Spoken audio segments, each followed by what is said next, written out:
முதல்ல மரியாதைக்குரிய கமலஹாசன் அவர்கள் எந்த மனநிலையோடு எந்த சிந்தனையோடு கருத்துக்களை சொல்லிக் கொண்டிருக்கிறார் அப்படிங்கிறத புரிந்து கொள்ள வேண்டும். எனக்கு அதுக்கு கால அவகாசம் இல்லை. அதுக்கு பின்னாடி தான் நான் கருத்து சொல்ல விரும்புகிறேன். அதுக்கு முன்னாடி எதுவுமே அதை பற்றி சொல்கிறது முறையாக இருக்காது. பார்ப்போம்.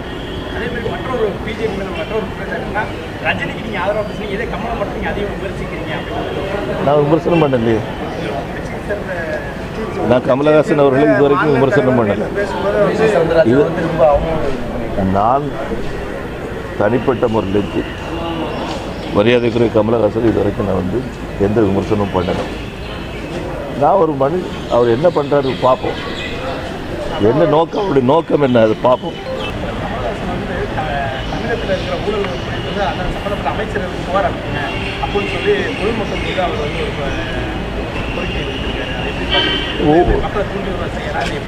இதில் நான் அதிகமாக ஒன்றும் சொல்ல விரும்பலை.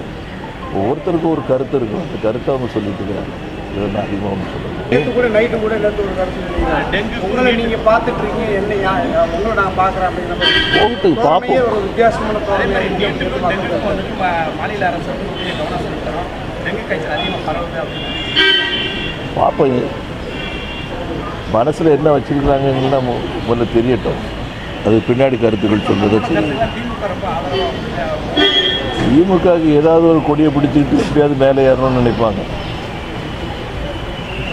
கொடி வலுவாக இருக்குதா பலவீனமாக இருக்குதா அதை பற்றிலாம் அவங்க கவலைப்பட மாட்டாங்க. ஏதோ ஒன்று கிடைச்சது, அதை பிடிச்சி தொங்கி மேலே ஏறி ஆட்சியில் அமர முடியுமா, இது மட்டும்தான் இன்னைக்கு அவருடைய இலக்கு.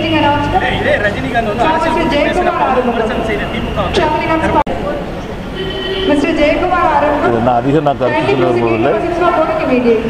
இன்னைக்கு திராவிட முன்னேற்ற கழகத்தினுடைய நிலை 370 சொர்க்கம், அதில் தான் நின்றுட்டுருக்காங்க. எப்படிங்க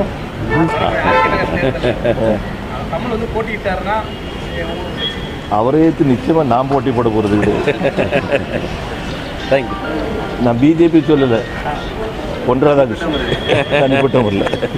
உலகமெங்கும் பரவி இருக்கும் தமிழ் நெஞ்சங்களே, உங்கள் பகுதிகளில் நடக்கும் நிகழ்வுகள், போராட்டங்கள், பிரச்சனைகள், அதிகாரிகளின் அலட்சியத்தால் புறக்கணிக்கப்பட்டுள்ள திட்டங்கள், லஞ்ச புகார்கள் மற்றும் சமூக அவலங்களை இந்த உலகிற்கு வெளிச்சம் போட்டு காட்ட விரும்புகிறீர்களா? உங்கள் செல்போன் மூலமோ அல்லது தங்களிடம் இருக்கும் கேமரா மூலமாகவோ பிரச்சனைகளை வீடியோவாக பதிவு செய்து எங்களுக்கு அனுப்புங்கள். உங்கள் பகுதி பிரச்சனைகளை உலகுக்கு வெளிச்சப்படுத்தி அப்பிரச்சனைகள் நீங்க வழி செய்வதுடன் உங்களுக்குரிய சன்மானத்தையும் வழங்குகிறோம்.